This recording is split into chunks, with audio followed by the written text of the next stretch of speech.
nasty guy. So in love, I might make you puke. She's the apple of his eye. Sit right down, we're gonna give you the scoop with Ryan Pfeiffer and Lisa Doop. Stammer, ding dong, loop de loop. This is the story of a guy named Mr. Boop. You're listening to Being Mr. Boop. Guh? My name is Lisa Doop and I am Mr. Boop. I'm Jammin' Jan and I am Mr. Boop. That's the only other host today. Janet, it's Wednesday. I would like to begin with a prayer. Okay. Our Father, who art in heaven, hallowed be thy name. Thy kingdom come, thy will be done, on earth as it is in heaven. Give us this day our daily bread, and forgive us our trespasses as we forgive those who trespass against us. And lead us not into temptation, but deliver us from evil. Amen. Amen. Janet, other person who's here. It's Wednesday, July 1st, 2020, and today we're reading the 117th ever Mr. Boop strip. What happens I don't want to do this anymore. I want to do this anymore. I want to go drink soda. Well, but there's a special guest in this one. Wink. Oh, is there? I want to go drink soda. You can drink a soda drink, but you'll come back, right? I've got a lot of soda to drink. Well, anyway, in panel 1, we see Dr. Sonic the Hedgehog drinking some wine. Glass of wine. He's not in his doctor's uniform, he's just in a grey shirt with a, just in a grey shirt sitting in a seat, and he's got text that says, "And you're not gonna believe this, but Betty Boop walks in, and Betty Boop is underlined." "No way," says text coming from the left. We don't know who the text is. Panel 2, it's still Dr. Sonic the Hedgehog. He's looking like a little, like, I don't know. He's more happy, he's like getting really into the storytelling. He's spilling his wine a little bit. He says, "I'm serious. Turns out my patient was her husband. She came in every day to watch over him," says the second book. Oh, fuck. Also, after serious, there is an electro point. And after husband, there's also an electro point. And after walks in, there's 3 electro points. And after no way, there's also 2. Panel 3. And Betty Boop is in all caps and underlined. Yeah.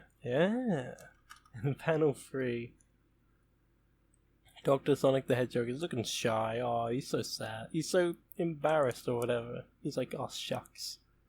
And then the mysterious voice says, "Aw," with 3 W's and an electries. "That's sweet." And then Dr. Sonic the Hedgehog says, "Yeah, she's a really special woman." Yeah has electries after it, and woman also has electries after it. Don't they all? Panel 4. Don't they all? Panel 4. We have... let me see. What do we have here? What? We have the... Panel 4, we have the flapper shot showing us Did the you whole not scene. remember the term for flapper shot? I just couldn't comprehend what I was looking at for a second there. Oh, they're at a table having dinner at like a fancy restaurant. Yeah. We see the tablecloth. We see on top of the table. We see a candle, some wine glasses, cutlery. No food really visible. No food. No. Maybe they've already drunk. Maybe they've already eaten the food. And sitting at the table on 2 chairs on either side, we see Dr. Sonic the Hedgehog on the right side. And on the left side, we see a woman who, at first glance, looks like Betty Boop, but she has thicker eyebrows. Her hair the ends of her hair are a little bit different. A little bit more fish-like. I don't know. They remind me of like the tail of a fish. Sure. Of a cartoon why fish. not? Yeah, I don't know. And she's got a speech bubble. What does her speech bubble say? So be honest. Did you only ask me out because I kind of look like her? Question mark. Electro Heart. Yeah. And Dr. Sonic the Hedgehog is like putting his hands up, very defensive, like shocked, and he's got a street roll that says, "What? Electro Heart? No. 3 electro points." Honestly, when I first saw this panel, I thought it was the introduction of a Mr. Boop Legends character. Who, if you may recall, if you've read the guest strips from Volume 2, or if you've listened to our Patreon episode about that. It's Betty's sister. What was her name? I don't remember. I want to say Sally Boop or something like that. Sure, that's possible. Something like that. I'm not going to look it up. She looks disgruntled here, by the way, this woman. We don't know who it is. I would assume from the dialogue, at first glance I was like, oh my god, is this her? But from the dialogue, I really would not. I don't think so. The Betty's sister was blonde. Right. I mean, very different design. Yeah. I mean, yeah. I guess her. Yeah, and this person's hair is colored in the same as Betty's. I'm pretty sure. Yeah. Her name was Brittany Boop. Brittany Boop. I don't know why I love Sally. I mean, Sally is a comic strip. Sally is the name of sisters in comic strips. I guess that's why. Sure. A lot of we're getting a lot of side stories in the past couple I mean, days. that's what did the Patreon subscription said. We were just doing the catch ups with the Patreon description. Oh yeah, that's right. Catch-ups. Did we? Oh yeah, and he said yesterday almost some of the check-ins. And the shadow synopsis today was, some of my favorite Mr. Boops are secretly the ones that are just straightforward newspaper strip gags. Is this a straightforward newspaper strip gag? Well, I mean, there's not really the irony behind it that most of them there's not. It is. Yeah, I'd say that. Okay, I think this is an interesting one then, because as a straightforward newspaper strip gag, it's not good. It would be. I would think it's a very poorly written newspaper comic strip gag, because it's very. I don't know. It's heavy-handed, I guess. I feel like that's what I want to say. I feel like I don't have the energy in me to say these things in a funny way. No, none of us do.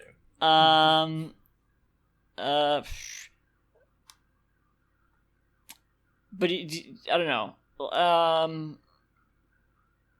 I'm just like going over it again. Like, I think it's mostly in the last panel, because the last panel is the punchline, which is. But I don't know. No, it's not even the delivery of it. It's just the joke itself is like very.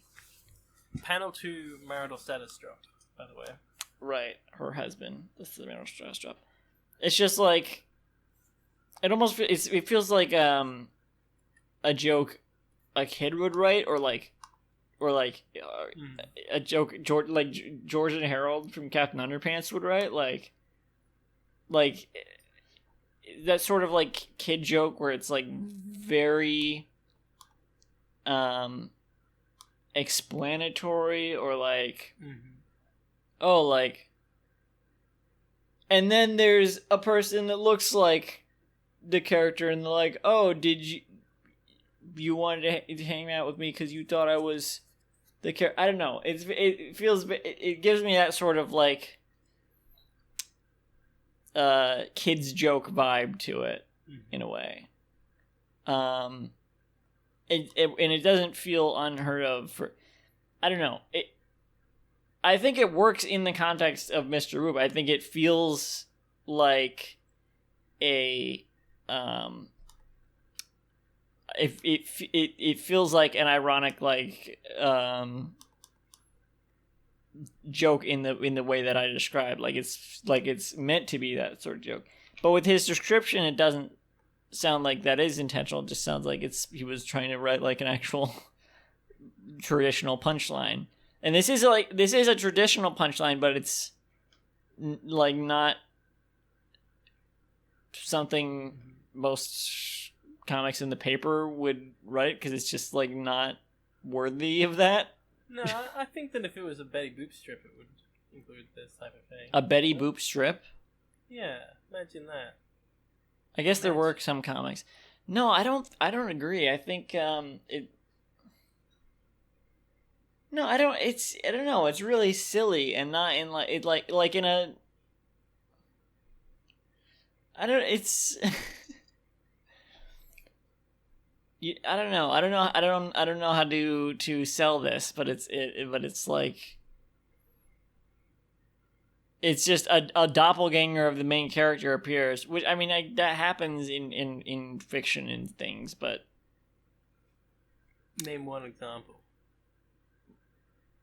Well, I mean this goes against my point, but the only thing that comes to mind is iCarly, but I'm sure there are others, but I've been awake for like 3 days. There are not. Hmm? iCarly was the only example. Well, when I was bringing that up, it is kind of against my point, because it is like a thing that happens in shows that a character will just have a doppelganger show up.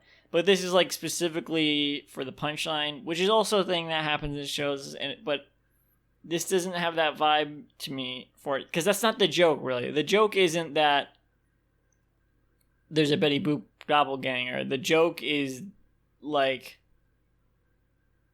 that he went on a date, huh? I think that's part of the joke. Yeah, it's part of the joke, but mainly it's. I think it's something to do with the convolutedness of it is what makes it feel kind of. Like a kid's joke to me, like simple and yet convoluted at the same time, which like kids type jokes would be like the type of thing you might see in these are not real kids, but like George and Harold in Captain Underpants would write something like this, I think, or not kids, but like in like bad fan comics, like whether they're ironic or not. This is kind of like reminds me of the type of humor they might emulate, where it's like, whatever I just said, like, what is it I just said with the two words, simple and, was it convoluted? Is that what I said? Sure. God, I'm so fucking tired. Stop letting me talk. You're hosting this one, right? Oh, I am? You want me to end this? I don't know. What do you think? Yeah, what you said, but said the opposite. You've been listening to This is a Mr. great Boop. week.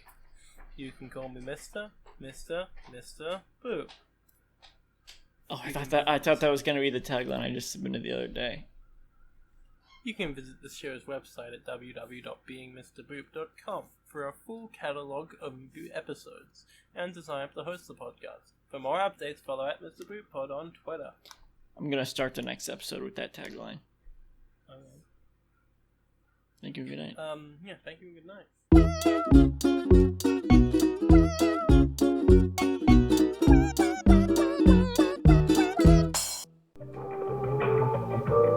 This podcast was brought to you by the Pitch Drop Podcast Network. Like what you just heard? Support the show by going to patreon.com/pitchdrop. And while you're at it, check out pitchdrop.net for more of this and other shows.